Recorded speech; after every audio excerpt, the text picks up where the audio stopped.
خدا اے خدا اے خدا اے خدا.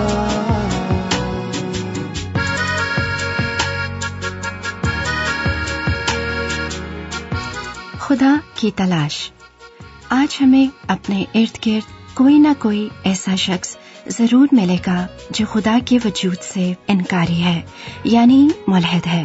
ان کی ملحدانہ سوچ کے پیچھے کیا محرکات ہیں ہم نہیں جانتے، مگر ہم اتنا جانتے ہیں کہ شاید خدائے واحد کے بارے میں ان کا علم ناقص و کمزور ہے، جس کی وجہ سے وہ خدا کے وجود ہی سے انکاری ہو گئے. آپ کے لیے ہم نے پروگراموں کا ایک ایسا سلسلہ شروع کیا ہے جس کو سن کر آپ سچے، پاک، واحد آسمانی خدا کی خصوصیات کو جان کر ملحدانہ سوچ سے بچ سکتے ہیں. تو آئیے سنتے ہیں پروگرام خدا کی تلاش.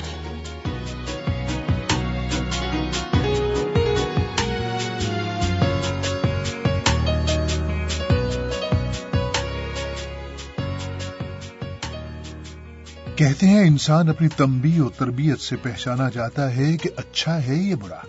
ایک اچھا انسان اپنے ماں باپ کی تنبیہ و تربیت کو ہمیشہ یاد رکھتا ہے اور دیکھنے والے بھی اس کے اچھے چال چلن اور طرز زندگی کی تعریف کرتے اور اس کے ماں باپ کو خراج تحسین پیش کرتے ہیں جنہوں نے اپنے بچے کی اتنی اچھی پرورش کی. دوسری طرف برا انسان نہ صرف اپنے لیے لعن طعن اور ذلت اور رسوائی کا سبب بنتا ہے، بلکہ لوگ اس کے ماں باپ کو بھی اپنی طنز کا نشانہ بناتے ہیں کہ وہ اس کی اچھی تنبیہ و تربیت نہ کر سکے.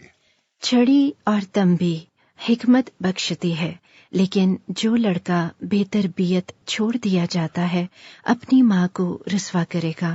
بائبل مقدس میں ایک اور مقام پر لکھا ہے، اپنے بیٹے کی تربیت کر اور وہ تجھے آرام دے گا اور تیری جان کو شادمان کرے گا. اور پھر لکھا ہے، لڑکے کی اس راہ میں تربیت کر جس پر اسے جانا ہے، وہ بوڑھا ہو کر بھی اس سے نہیں مڑے گا. اور بچوں کی حلیمی اور تابعداری بارے خدا کا زندہ کلام کہتا ہے، دانش مند بیٹا اپنے باپ کی تعلیم کو سنتا ہے، لیکن ٹھٹھا باز سرزنش پر کان نہیں لگاتا.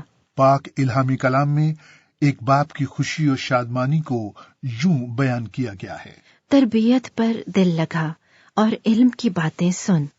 اے میرے بیٹے، اگر تو دانا دل ہے تو میرا دل خوش ہوگا، اور جب تیرے لبوں سے سچی باتیں نکلیں گی تو میرا دل شادمان ہوگا. ظاہر ہے کون سی ماں یا کون سا باپ ہے جو نہیں چاہتا کہ اس کی اولاد نیک، دانا اور سچ بولنے والی ہو، تاکہ ماں باپ کا دل شادمان اور خوش ہو. یہ بالکل ایسے ہی ہے جب باغبان باغیچے میں چھوٹا سا پودا لگاتا ہے اور وقت پر پانی دیتا، نگہبانی اور کاٹ چھانٹ کرتا ہے تو پودا تر و تازگی سے پھلتا پھولتا اور ڈھیر سارا پھل پیدا کرتا ہے. مگر وہ پودا جس کو لاپرواہی سے اپنے حال پر چھوڑ دیا جائے، نہ تو وقت پر پانی دیا جائے، نہ کاٹ چھانٹ کی جائے اور نہ تپتی ہوئی تیز دھوپ سے بچایا جائے، تو یقیناً وہ سوکھ کر مرجھا جاتا اور باغ کے دوسرے پودوں کے لیے بھی بدنمائی اور بدصورتی کا سبب بنتا ہے.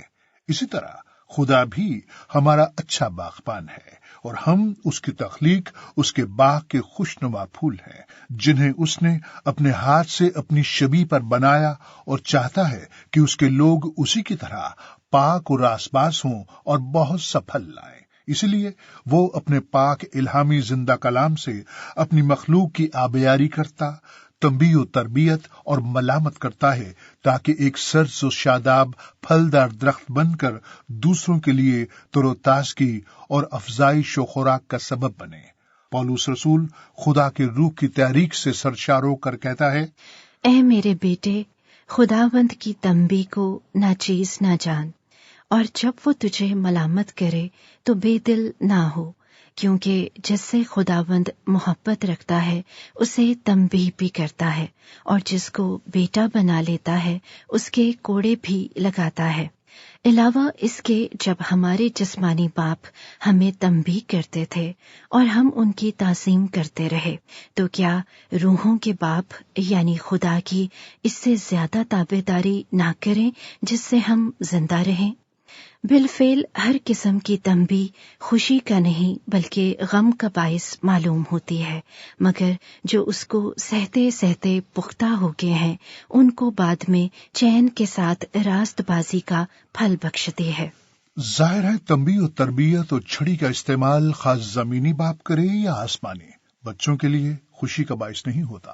ہاں، ہمارا جسمانی باپ ہماری تربیت کرنے میں غلط ہو سکتا ہے، ممکن ہے اس کا مقصد بے جا مار پیٹ کرنا ہو یا کسی اور وجہ سے دل کی بھڑاس نکالنا ہو، یا ممکن ہے بچوں کے سامنے باپ کا اپنا کردار معیاری نہ ہو، تو ظاہر ہے ایسی حالت میں بچوں پر تنبیہ و تربیت کا خاک اثر ہوگا، کیونکہ وہ تو خود ہی ان کے سامنے ایک اچھا نمونہ نہیں۔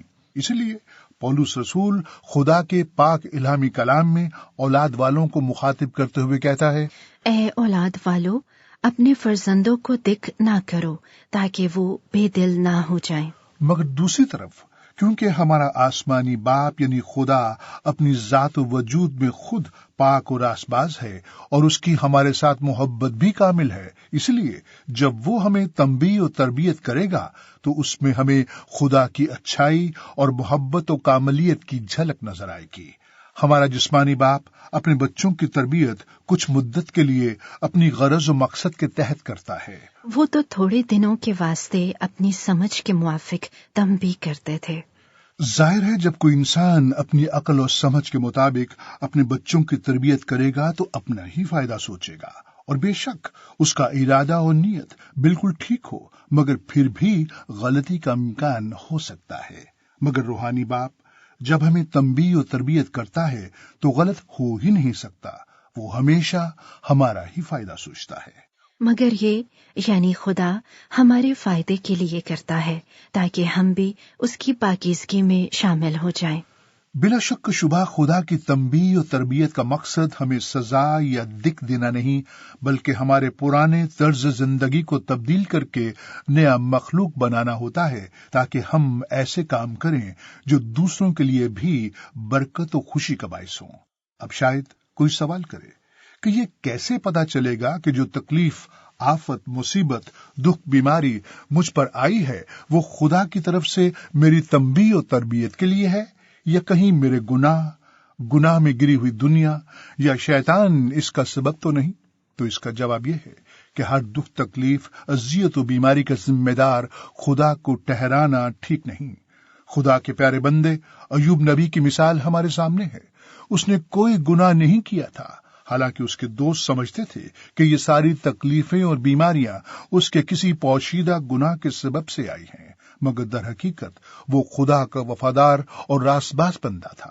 مگر دوسری طرف اس حقیقت سے بھی انکار نہیں کیا جا سکتا کہ کچھ آزمائشیں اور مصیبتیں ہماری ہی کوتاہیوں اور لاپرواہیوں کے سبب سے آن پڑتی ہیں، لیکن اچھا خدا پھر بھی ہماری تنبیہ و تربیت کرنا چاہتا ہے تاکہ ہماری ٹیڑھی ترچھی زندگی کو کاٹ چھانٹ کر پاک و راست باز بنائے۔ ایک اور اہم بات یہ ہے کہ جب ہم دکھ، تکلیف، مصیبت و بیماری کی تاریک وادی میں سے گزر رہے ہوں تو ہمیں اپنے آپ سے پوچھنا چاہیے کہ اے خدا، تو مجھ سے اس حالت میں کیا چاہتا ہے؟ مجھے بتا کہ میں اس آزمائش کی گھڑی میں بھی کیسے کامل بنوں اور تیرا جلال ظاہر کروں۔ خدا کے زندہ کلام میں لکھا ہے، اے میرے بھائیو، جب تم طرح طرح کی آزمائشوں میں پڑو تو اس کو یہ جان کر کمال خوشی کی بات سمجھنا کہ تمہارے ایمان کی آزمائش صبر پیدا کرتی ہے، اور صبر کو پورا کام کرنے دو تاکہ تم پورے اور کامل ہو جاؤ اور تم میں کسی بات کی کمی نہ رہے۔ جیسا کہ ہم نے پہلے کہا کہ خدا جب ہمیں تراشتا اور کاٹ چھانٹ کرتا ہے تو اس کا مقصد سزا دینا نہیں ہوتا، کیونکہ ہماری سزا تو پہلے ہی مسیح یسوع نے صلیب پر اپنا پاک خون بہا کر برداشت کر لی ہے۔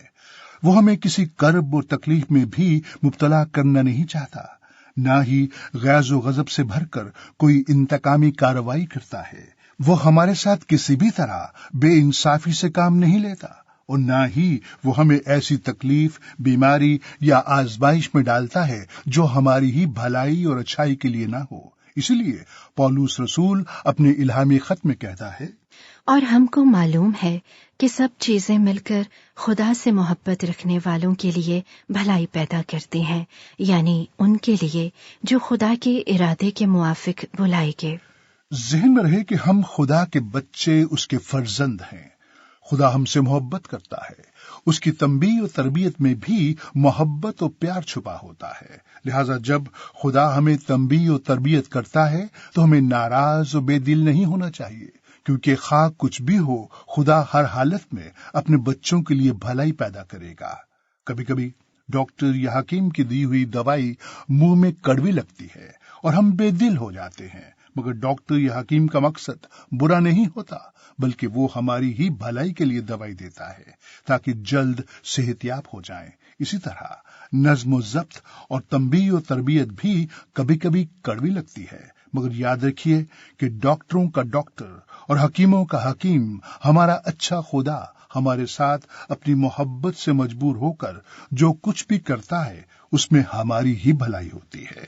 مسیح کے پیروکار مسیح میں پھلدار ڈالیوں کی مانند ہیں، اور خدا باغبان ہے۔ جو ڈالی تنبیہ و تربیت کے باوجود راس بازی کے پھل پیدا نہیں کرتی، وہ اسے کاٹ ڈالتا ہے۔ اس لیے مسیح یسوع نے فرمایا، انگور کا حقیقی درخت میں ہوں اور میرا باپ یعنی خدا باغبان ہے۔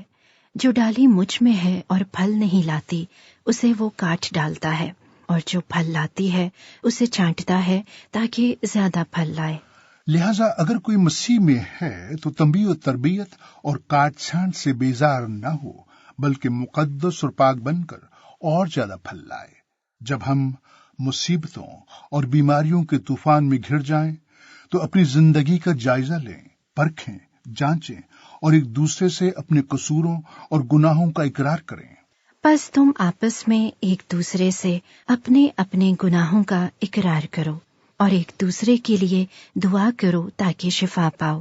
راست باز کی دعا کے اثر سے بہت کچھ ہو سکتا ہے۔ بہنوں اور بھائیوں، کیا آپ دکھوں، تکلیفوں اور بیماریوں کے بوجھ تلے دبے مایوس و نا امید ہیں؟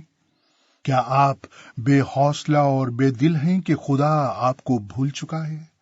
وہ آپ کے حالات سے بے خبر کہیں دور آسمان پر بیٹھا ہے؟ مگر ایسا ہرگز نہیں۔ آپ اپنے گناہوں کی شرمندگی کے باعث پاک خدا سے چھپتے پھر رہے ہیں، حالانکہ وہ تو آپ کو پکار رہا ہے اور چاہتا ہے کہ آپ سے باتیں کرے اور شخصی رفاقت رکھے، کیونکہ خدا شخصی خدا ہے۔